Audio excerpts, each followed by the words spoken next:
Yeah, I'm working on this driver's side rear bumper. A lot of damage, a lot of scratches. Paint wasn't painted correctly. Paint was actually coming off the fiberglass. A lot of scratches, a couple of dents.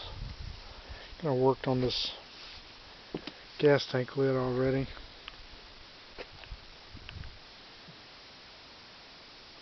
Guess we'll see how this.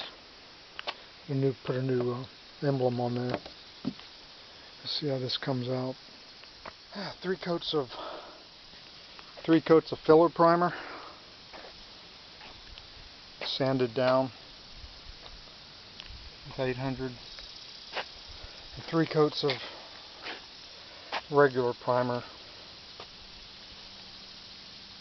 It's been sanded down twice with 800 grit sandpaper. See where we go. See what happens.